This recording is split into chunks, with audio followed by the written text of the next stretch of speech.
thanks be to the Almighty Lord. எல்லா புகழும் இறைவனுக்கே. Friends, இன்னைக்கு நாம பார்க்க போறது are மற்றும் where இரண்டுக்கும் உள்ள டிஃபரன்ஸ், வேறுபாடு. சரி, are யார் யார் கூட சேருவாங்க, where யார் யார் கூட சேருவாங்க? are, they are, we are, you are. அதே மாதிரி where அதே மாதிரி they were, we were, you were. இவங்க கூட தான் சேருவாங்க. சரி, இப்போ நாம என்ன தமிழ்ல நினைக்கிறோமோ அதை அப்படியே ஆர் மற்றும் வேரை பயன்படுத்தி எப்படி சொல்றது? இருக்கிறார்கள் அப்படின்னா தே ஆர். நம்ம இருக்கிறார்கள் மனசுல நினைக்கிறது இல்லை, இருக்காங்க அப்படின்னு நினைக்கிறோம். இருக்காங்க தே ஆர். இருக்கிறோம் we are. இருக்கோம் we are. இருக்கிறீர்கள் இருக்கிறீர்கள் you are. இருக்கீங்க you are. இருந்தார்கள் they were. இருந்தாங்க they were.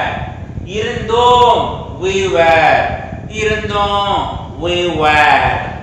இருந்தீர்கள் you were. இருந்தீங்க you were. இதுல இருந்து நல்லா புரியுதா எப்படி பதில் சொல்றது? கேள்வி கேட்கறதா இருந்தா என்ன சார் பண்றது? they are they? we are we? you are you? அதிகமா இதுதான் கேட்போம். இது ஏற்கனவே நம்ம பார்த்து வச்சிருக்கிறோம், சும்மா எழுதி போட்டேன். they were they? we were we? you were you?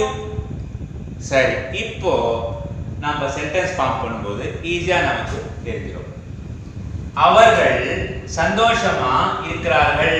இப்போ நாம அவங்க சந்தோஷமா இருக்கிறாங்க. they are இருக்கிறார்கள் இருக்கிறாங்க. they are happy. right. அவங்க சந்தோஷமா இருந்தாங்க. they are happy பதிலா they were happy.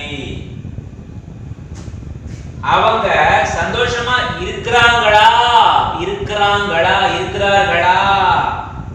அப்படியே தூக்கி மாத்தி போடுங்க. are they happy? அவங்க சந்தோஷமா இருக்கிறாங்களா? அவங்க சந்தோஷமா இருந்தார்களா?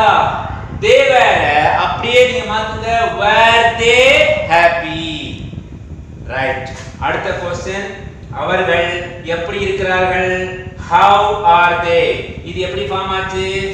ஆல்ரெடி நீங்க are they வச்சிருப்பீங்க, அந்த are they க்கு முன்னாடி how போடுங்க. ஆமா, happy என்ன ஆச்சு?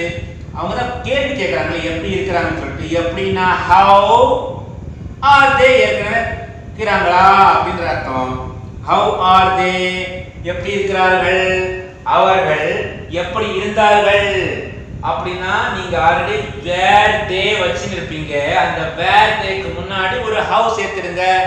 how were they? இப்போ நாம பிராக்டீஸ் பண்ணலாம். ரெடியா? அவங்க பஸ் ஸ்டாண்ட்ல இருக்காங்க. they are in bus stand. அவங்க பஸ் ஸ்டாண்ட்ல இருந்தாங்க. they were in bus stand. அவங்க பஸ் ஸ்டாண்ட்ல இருக்காங்களா? are they in bus stand? அவங்க பஸ் ஸ்டாண்ட்ல இருந்தாங்களா? were they in bus stand? இதே ஸ்டைலா were they in bus stand? அவங்க எங்க இருக்காங்க? எங்கனா where are they? முதல்ல how இருந்துச்சா, அந்த how எடுத்துட்டு என்ன பண்றோம்? எங்கே where are they? அவங்க எங்க இருந்தாங்க? where were they? இங்க where, அந்த where. ஆமா, ரெண்டு வேர் எப்படி சார்? இதோட வேரோட ஸ்பெல்லிங் WHERE, அந்த வேரோட ஸ்பெல்லிங் WERE. அததான் முதல்ல சொன்ன வேர்னு சொல்லிடுவோம், ரெண்டாவது வேற அப்படின்னு கத்துவோம். அப்படி கத்துனா அது ஸ்டைலா இருக்கும். where were they? எங்க இருந்தாங்க? All right. இப்போ நாம கொஞ்சம் பிராக்டிஸ் பண்ணிக்கலாம். சரி, they are யூஸ் பண்ணிட்டீங்க, we are பத்தி சொல்லலையே. எல்லாத்துக்கும் அதேதான். we are we. என்ன இது கொஞ்சம் சேஞ்ச் ஆகும். we are you அப்படின்னு ஆகும். இப்போதைக்கு நம்ம they are யூஸ் பண்ணலாம். I hope it will make you easy to speak. Thank you.